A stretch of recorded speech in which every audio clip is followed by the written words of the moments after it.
सवा लख तो एक लड़ावा ता गुरु गोविंद सिंह नाम कहलावा। कहते हैं अगर मेरा एक योद्धा, मेरा एक सिपाही सवा लाख लोगों को ना हरा पाया तो फिर गुरु गोविंद सिंह का क्या मतलब। गुरु गोविंद सिंह का नाम का कोई अर्थ ही नहीं रहा। युद्ध भी किया और संत भी कहलाए, सेंट सोल्जर्स। अंदर ब्रह्म था, भगवान था जो लड़ रहा था, बाहर उस शरीर के द्वारा जो कि सोल्जर बना हुआ था, सैनिक। और जब भगवान खुद अंदर आ गया, स्थिर हो गया, तो पूरी प्रकृति, पांच तत्व उसका साथ देते। जीवन का वो आनंद, वो ऊंचाई पाई। तो यही है उनका संदेश। अगर ये संदेश उनका हम जीवन में ले लें कि चाहे मुझे सवा लाख लोग दुख देने वाले आ जाएं, मारने वाले आ जाएं, परेशान करने वाले, अशांत करने वाले आ जाएं, पर मेरे अंदर दुख और शांति नहीं ला सकते। ये है मीनिंग। हर कोई हम युद्ध ही लड़ रहे हैं, अशांत, टेंशन, किटकिट। तो फिर गुरु साहब अंदर प्रकट हो गए। जब कोई दुख तुझे दुखी नहीं करता, कोई अशांति तुझे शांत नहीं कर सकती, तो तू उस सचखंड को उपलब्ध हुआ। गुरु साहब खुश होंगे। तो आज गुरु गोविंद सिंह जी की इस जयंती पर इस वचन के साथ हम अपने अंदर धारण करें और उस सवा लाख दुख, अशांति, बाहर के वार जो भी करते हैं तेरे वाले, उनसे अंदर कहीं दुखी अशांत ना हो, तो ये गुरु साहब को सच्ची भेंट होगी।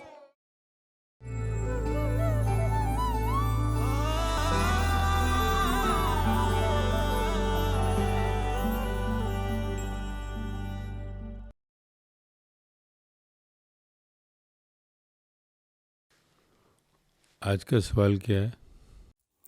मास्टर जी, मैं पंजाब तो हैं। ਅੱਜ ਗੁਰੂ ਗੋਬਿੰਦ ਸਿੰਘ ਜਯੰਤੀ ਆ। ਉਹਨਾਂ ਦੀ ਇੱਕ ਬੜੀ ਮਸ਼ਹੂਰ ਕਹਾਵਤ ਆ, ਚਿੜੀਆਂ ਨਾਲ ਮੈਂ ਬਾਜ਼ ਉਡਾਵਾਂ, ਗਿੱਦੜਾਂ ਨੂੰ ਮੈਂ ਸ਼ੇਰ ਬਣਾਵਾਂ, ਸਵਾ ਲੱਖ ਨਾਲ ਇੱਕ ਲੜਾਵਾਂ, ਤਾਂ ਗੋਬਿੰਦ ਸਿੰਘ ਨਾਮ ਧਰਾਵਾਂ। ਇਹਦੇ ਉੱਤੇ ਜੇ ਤੁਸੀਂ ਥੋੜ੍ਹਾ ਜਿਹਾ ਪ੍ਰਕਾਸ਼ ਪਾਓਗੇ। ਗੁਰੂ ਗੋਬਿੰਦ ਸਿੰਘ ਜੀ ਸਿੱਖੀਜ਼ਮ ਵਿੱਚ 10वें गुरु कहलाए। गुरु नानक देव, जिनसे कि सिखिज्म की शुरुआत हुई, सिख धर्म की जन्म हुआ, और गुरु गोविंद सिंह 10वें गुरु, अंतिम गुरु कहा देह में।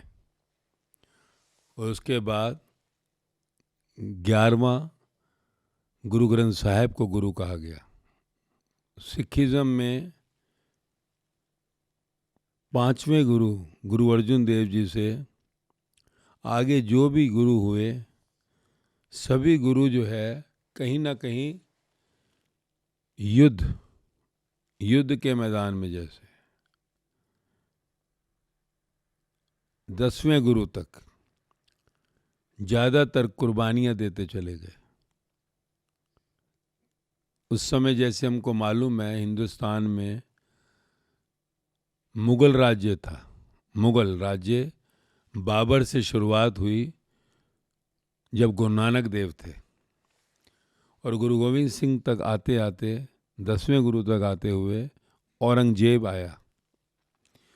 तो ज़्यादातर मुस्लिम और सिख दो धर्मों के बीच में काफ़ी युद्ध हुआ,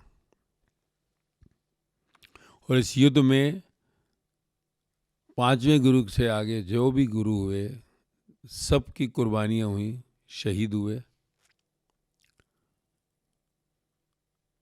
10वें गुरु साहब जो गुरु गोविंद सिंह नाम कहा, उनका ये वचन बहुत ही गहरा वचन है। जब वो कहते हैं कि सवा लख तो एक लड़ावा ता गुरु गोविंद सिंह नाम कहलावा। सवा लख तो एक, कहते हैं अगर मेरा एक योद्धा, मेरा एक सिपाही सवा लाख लोगों को ना हरा पाया तो फिर गुरु गोविंद सिंह का क्या मतलब। गुरु गोविंद सिंह का नाम का कोई अर्थ ही नहीं रहा। और उन्होंने वो साबित किया। उन्होंने साबित किया। जब युद्ध के मैदान में एक किले में वो थे तो उनके सिर्फ वहां पर करीबन शायद 30 सोल्जर रह गए, 30, और बाहर मुगलों के वहां पर हजारों की सेना थी। और वहां पर कहते हैं कि युद्ध में भले सैनिक शहीद हुए, गुरु गोविंद सिंह वहां से बाहर गए। जो कहानी कहती है, इतनी बड़ी फोर्स चारों तरफ से किले को घेर के खड़ी और गुरु गोविंद सिंह उसमें से बाहर निकल जाते हैं। तो उनका ये वचन बहुत ही गहरा है, इसमें बहुत गहरा अर्थ है। पहली बात तो युद्ध लड़ते हुए भी ये सोल्जर नहीं, सेंट सोल्जर कहलाए, संत। युद्ध भी किया और संत भी कहलाए, युद्ध भी किया और संत भी कहलाए, सेंट सोल्जर्स।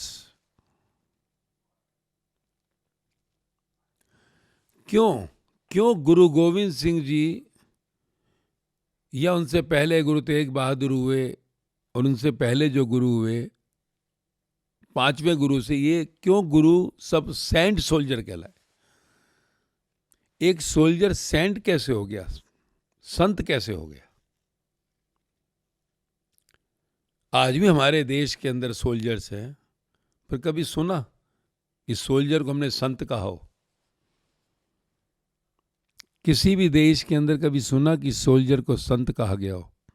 हम संत को कहते हैं जो बिल्कुल नॉन वायलेंट, शांत, युद्ध की बात ही नहीं करेगा। पर इन्होंने युद्ध भी किया और ये संत भी कहलाए। संत सोल्जर होने का कारण क्या था? ऐसे ही मोहम्मद साहब ने भी युद्ध किया, वो भी संत सोल्जर कहलाए। ये संत सोल्जर क्यों कहलाए? क्योंकि इन्होंने युद्ध का कोई विचार ही नहीं किया कभी। इन्होंने कभी युद्ध का विचार ही नहीं किया, पर युद्ध इन पर थोपा गया। और जब युद्ध उन पर थोपा गया तो इन्होंने अपना डिफेंस किया। डिफेंस, शुरुआत में सिर्फ डिफेंस किया, ऑफेंस नहीं, मारा नहीं, अपने को बचाया बस। पर बचाव में काफी लोग मारे जाते थे, क्योंकि इनके जो लीडिंग गुरु थे, जो कमांडेंट थे, समझो कमांडर, गुरु गोविंद सिंह भी कमांडर थे, तो वहां पर निर्देश था कि बूढ़ों को, स्त्रियों को, बच्चों को नहीं मारा जाएगा। बिल्कुल भी उनको यह है किसी भी एंगल से कोई क्षति नहीं होनी चाहिए। और तुम डिफेंस करोगे, शुरुआती आदेश क्या था? डिफेंस करोगे, मारोगे नहीं। कोई मारेगा, तुम अपना बचाव करोगे। उसमें काफी लोग मारे गए, और जब मारे गए तो युद्ध नेचुरली हार ही गया, क्योंकि अगर आप मारेंगे ही नहीं तो युद्ध हार का ही चांस ज्यादा है। कि डिफेंस करते करते कोई तुम्हें मार ही देगा कहीं ना कहीं, तुम तो मार ही नहीं रहे, मौका लगे तुम भी मार सकते हो। तो इसके लिए डिफेंस किया अपना, पहला आदेश था डिफेंस। स्त्री, बच्चों और बूढ़ों पर बिल्कुल भी नहीं हाथ उठाना, चाहे कुछ भी हो जाए। और यह नियम आखिरी तक रहा, टिल द लास्ट। 5वें गुरु से आखिरी गुरु तक यह संदेश आखिरी तक रहा कि कोई भी स्त्री पर, बूढ़े व्यक्तियों पर और बच्चों पर किसी कीमत पर भी हाथ नहीं, चाहे वो मार ही क्यों न डाले तुम्हारे को। डिफेंस, पहला था डिफेंस। जब युद्ध हारते थे, लोग मरते थे, तब फिर सेकंड राउंड में कहा गया डिफेंस करते करते अगर ऑफेंस हो जाए, यानी कि अपनी रक्षा करते करते कहीं उनको लग गया और मर गया कोई, तो ओके, पर तुम नहीं मारोगे। पहले वो आएंगे, तुम डिफेंस करोगे, करते करते अगर मारा गया कोई, तो अभी तो ये तो मारना ही नहीं है। सेकंड राउंड क्या था, मारे गए अगर तो ठीक, पर स्त्री, बूढ़े और बच्चों को बिल्कुल ही छूओगे, चाहे तुम्हें मरना भी पड़े। तो ये जो स्थिति थी आखिरी तक रही, यानी कभी भी तुम वार नहीं करोगे किसी को पीठ पर जाकर, कभी भी तुम वार नहीं करोगे। वो जब तुम्हारे पर वार करेंगे, पहले डिफेंस कहा गया, फिर हारे तो कहा कि तुम ऑफेंस कर सकते हो, यानी मार सकते हो, परंतु तुम कभी भी खुद से पीठ पर वार नहीं करोगे। और स्त्री, बूढ़े और बच्चों पर कभी वार नहीं करोगे, चाहे तुम्हें कोई कत्लेआम भी कर दे, मार डाले तुमको। यही कारण था सिख धर्म में पीछे सब गुरु जो हुए, युद्ध जीत ना सके और सारे के सारे जो है शहीद होते चले गए, क्योंकि ऐसे लोगों को फिर क्या कहा, शहीद हो गए ये। और यही कारण है नॉन वायलेंस इन वायलेंस, अहिंसा में हिंसा हो गई कि नहीं। अंदर कोई ज्वालामुखी नहीं था मारने का, अंदर शांति थी।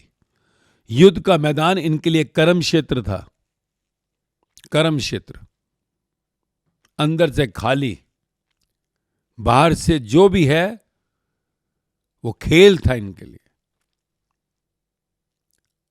बाहर से सिर्फ खेल था। और जब कोई अंदर से खाली होता है, यानी अंदर से वायलेंट नहीं है, अंदर से तो जोश नहीं लाना पड़ रहा, अग्रेशन, ताकि मार दो। देखते हो ना, जब किसी को मारना हो तो पहले वो अपना पूरा का पूरा जोश बनाता है अटैक करने का, मारने का। पर इन लोगों के अंदर कोई जोश नहीं था, अंदर से बिल्कुल खाली थे, ब्लैंक। बाहर से कर्म के क्षेत्र में, युद्ध के मैदान में, अंदर से खाली, स्थिर स्थिर, और बाहर से अस्थिर युद्ध हो रहा था। तो अंदर स्थिर मन है, ब्रह्म जो कहा, अंदर ब्रह्म था, भगवान था जो लड़ रहा था। बाहर उस शरीर के द्वारा जो कि सोल्जर बना हुआ था, सैनिक। और जब भगवान खुद अंदर आ गया, स्थिर हो गया, तो पूरी प्रकृति, 5 तत्व उसका साथ देते। और उसी कारण 1.25 लाख लोगों पर भी, सैनिकों पर भी जैसे एक भारी पड़ गया, क्योंकि पूरी प्रकृति साथ हो गई। कहते जब गुरु गोविंद सिंह निकले वहां किले से, और उन्होंने वहां की हजारों की सेना को मार डाला, अंदर के सिर्फ 30 सिपाहियों ने। जब वो निकले तो जैसे पूरा कोहरा छा गया, सब जैसे अंधे हो गए, और गुरु गोविंद सिंह बीच में से निकले उनके, अंदर से खाली, ब्लैंक। पूरी प्रकृति ने साथ दिया, पूरा जैसे कि लोग बेहोश ही हो गए, एनेस्थीसिया आ गया सबको। सोचो, किले को चारों तरफ से, दिल्ली से मुगल की सेना और भरी जा रही है, भरी जा रही है, हजारों लाखों की सेना हो गई। और अंदर से जब वो मार रहे हैं तो वो कह रहे हैं ये गलत खबर दी है कि अंदर 30 लोग हैं, अंदर लगता है 30,000 लोग भरे हुए हैं। ये शब्द वहां पे दर्ज है, हजारों लोग भरे हुए हैं अंदर, और मंगाओ दिल्ली से। और आखिरी में उस हजारों की, लाखों की सेना जो भी बाहर थी, उसको चीरते हुए गुरु गोविंद सिंह अकेले निकले बीच में से, दहाड़ते हुए। 1.25 लाख तो एक लड़ावा। वो भी क्यों निकले? निकलेगा कमांडर कभी, क्योंकि जो उनके 5 प्यारे थे, 5 प्यारे, 5 जो उनके लिए मुख्य, उनके शिष्य, सोल्जर्स, सेंट डिसाइपल सोल्जर्स, 5 प्यारे, उन्होंने कहा, जब सारे मारे जा रहे थे एक एक करके, उन्होंने कहा गुरु साहब आप जाओ, आप जाओ, क्योंकि आपकी जरूरत पड़ेगी, आपको भी कुछ हो गया तो सिखिज्म जो हमारा है बाहर कौन लीड करेगा, जाओ। तो उन्होंने कहा नहीं, मैं अपने बच्चों को छोड़कर कैसे जाऊंगा, कमांडर कैसे जाएगा।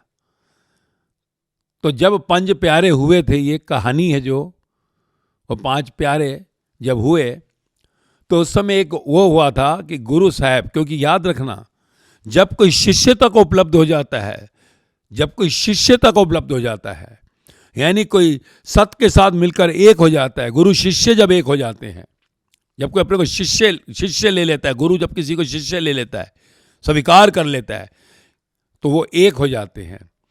तो गुरु साहब ने कहा था अब मैं ही तुम्हें आदेश नहीं, तुम जिस दिन मिलकर मुझे आदेश दोगे, मेरा आदेश, तुम्हारा आदेश भी अमल होगा, क्योंकि तुम भी मेरे समतुल्य हो गए, एक हो गए।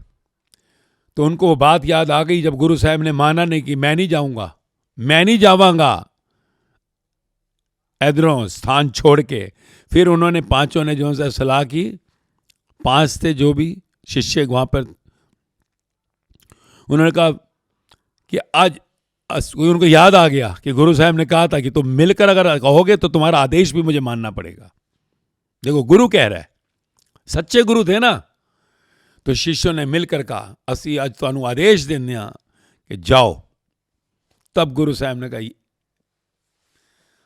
कहीं ना कहीं मन उतना खुश नहीं था कि अपने बच्चों को छोड़कर जाऊं, पर वो चले वहां से बीच से दहाड़ते हुए। उसी टाइम कहते हैं सन्नाटा, तूफान चलने लगा चारों तरफ से, जैसे कि पूरा कोहरा छा जाता है, एनेस्थीसिया फैल गया। और बीच में से जोश से कहते हुए 1.25 लाख तो एक लड़ावा ता गुरु गोविंद सिंह नाम कहलावा। वो निकले थे वहां से, फिर वो नांदेड़ पहुंचे। तो ये जो शब्द है, ये स्पेशली सैनिक, जो सैनिक होता है, सोल्जर, जैसे हमारे फौजी हैं, उनके लिए एक बहुत बड़ा सबक है तो सबके लिए, कि कैसे ये हुआ, हाउ इट हैपेंड, कि एक छोटी सी फोर्स ने हजारों लाखों मुगलों को कैसे हिला डाला। उसमें जो है अंदर से वो खाली थे, ब्लैंक थे, और पूरी प्रकृति, पूरा ब्रह्मांड उनका साथ दे रहा था। और देखो गुरु गोविंद सिंह कमांडर बीच में से निकले, चारों तरफ घिरे हुए किलों में हजारों की फौज में से, और दहाड़ते हुए। इसलिए ये सेंट सोल्जर कहलाए, संत ही है, सोल्जर हैं। तो जब कोई अंदर से खाली होता है तो पूरी प्रकृति उसके साथ हो जाती है, पूरी नेचर उसके साथ हो जाती है, क्योंकि अंदर सत्य प्रकट हुआ, और सत्य से बनता है संत। और बाहर थे कर्म करने वाला सोल्जर, सामने युद्ध खड़ा था।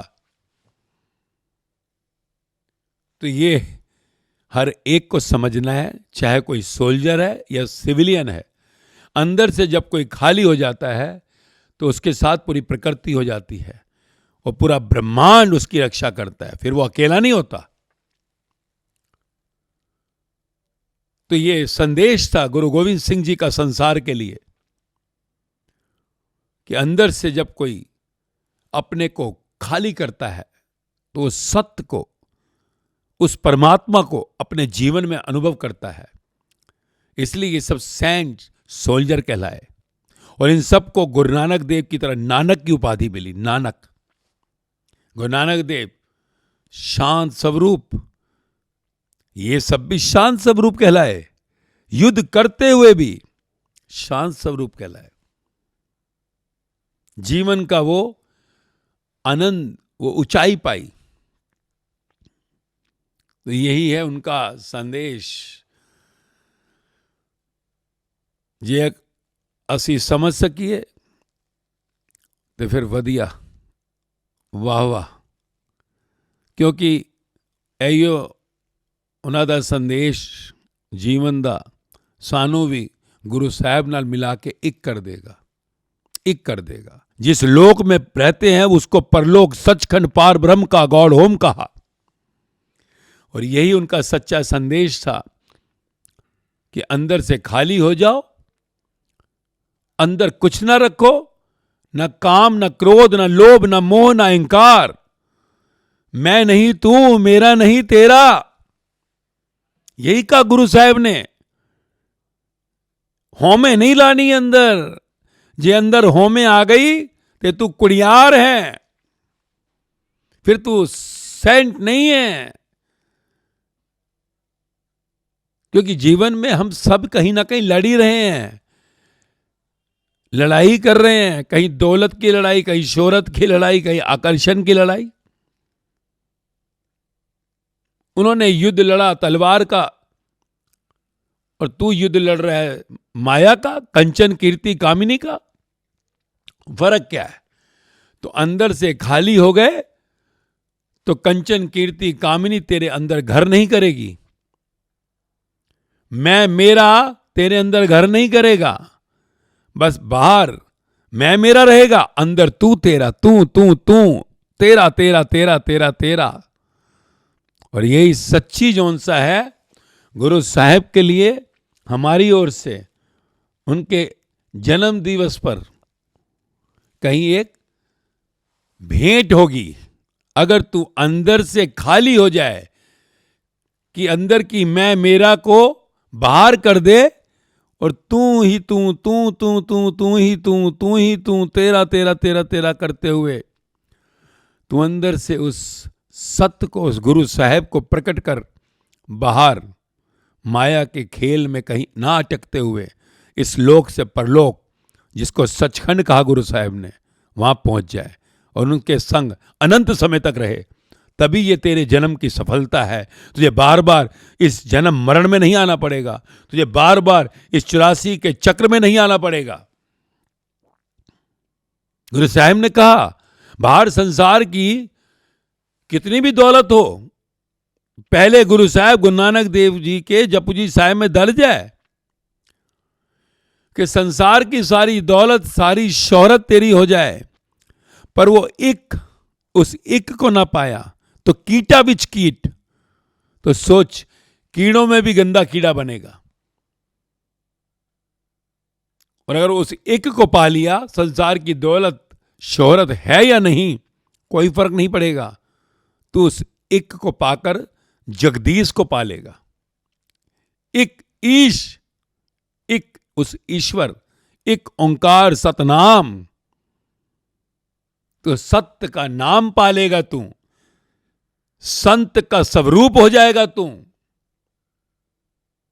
और नहीं तो उस मैं मेरा की होमे में अंदर रहते हुए बाहर से जीवन को खो देगा। और इस शरीर के आगे 84 से 84 लाख जानवर, पंछी, कीड़ा मकोड़ा, पेड़ पहाड़ की योनियों में गुजरेगा। तो इन संतों के संदेश, इन संतों की कोई तारीख बहुत ही महत्वपूर्ण है, पर अगर उनके संदेश को हम अपने जीवन में नहीं उतारते, फिर कोई अर्थ नहीं है। फिर कोई अर्थ नहीं है कि हम कहें कि गुरु साहब के इस दिन पर हम कहीं गुरुद्वारे में जाकर लंगर लें, सेलिब्रेशन करें, पर उनकी सिखावन को अपने जीवन में ना लाएं, तो फिर क्या अर्थ हुआ? गुरु साहब के आता है वाणी में, मति बिच रतन जोहार माणिक, जे एक गुरु की सिख सुनी। सिखावन जरूरी है भाई। सिखावन हुई, जीवन में आई, तो तू सच्चा सिख हुआ।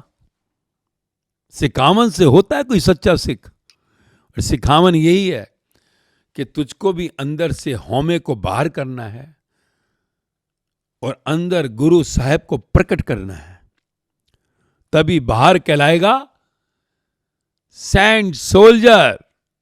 तू सोल्जर वो है जो माया से लड़ रहा है। हम सब सोल्जर ही हैं। हां, सिविलियन सोल्जर या फौजी सोल्जर। अंदर से खाली हो गया तो बाहर के युद्ध में जीत हो जाएगी। अंदर से खाली नहीं है तो युद्ध में तू हार ही रहा है, हार ही रहा है। दुख, अशांति, चिंताएं, पीड़ाएं, टेंशन्स, ये तेरी हार है। शांति, मौज, सुख, आनंद, ये तेरी जीत है। फिर भले संसार से बाहर तू हार भी गया, पर सचखंड के लिए तू जीत गया। बाहर से जो जीतने की कोशिश करता है, दुखी होता है, वो परमात्मा के राज्य में हार जाता है। पर जो बाहर दुखी नहीं होता, शांत नहीं होता, जीत हो या हार, वो परमात्मा के राज्य में जीत गया। क्योंकि यहां माया के खेल में हार जीत होती ही रहती है।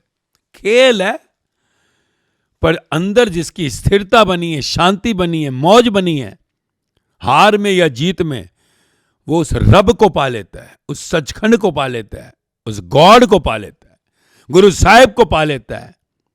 शरीर के आगे वो अशरीर गुरु साहिब बैठे हैं तेरी इंतजार करते हुए।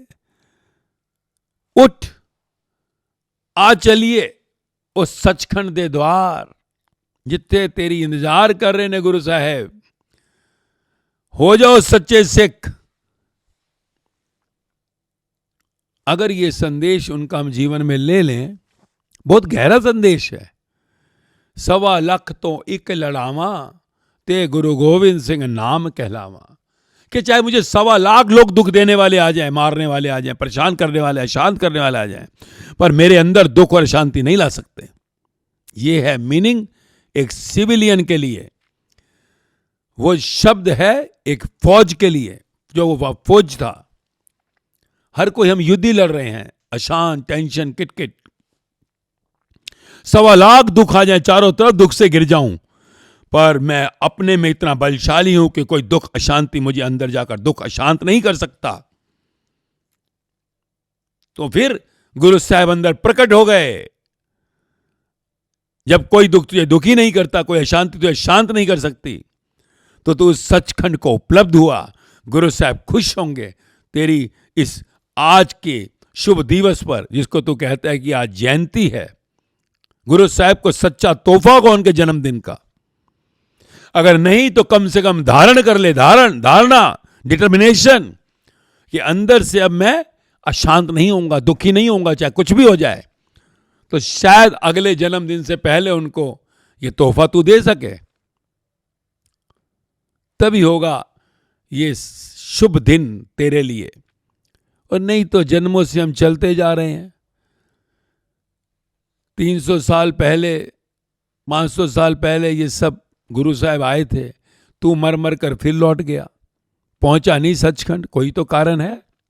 कारण यही है कि वो सिखावन हृदय में नहीं बसाई। हृदय में तो चारों तरफ हौमे को टिका दिया, मैं मेरा। हौमे मीन्स मैं मेरा। इसलिए जागो मेरे प्यारों, गुरु साहब दा संदेश सब दे ਲਈ है। कोई भी कौम, क्योंकि कोई कौम अलग नहीं। गुरु साहब ने जदों, गुरु नानक साहब पहले गुरु जदों उस काली बेन नदी तो बाहर आए, तो पहला उन्हों दे मुख तो उद्घोष ही एक ओंकार सतनाम, ना कोई हिंदू ना कोई मुसलमान। पहला उद्घोष था उनका। यानी कि हम सब एक हैं। ना कोई हिंदू, ना कोई मुसलमान, ना कोई सिख, ना कोई ईसाई, ना कोई जैन, ना कोई बौद्ध। सबका मालिक वो एक ओंकार सतनाम। अंदर अगर तेरे द्वंद्व द्वेष नहीं है, तो फिर तू गुरु का हुआ, सतगुरु का हुआ, गुरु साहिब का हुआ, सचखंड का हुआ।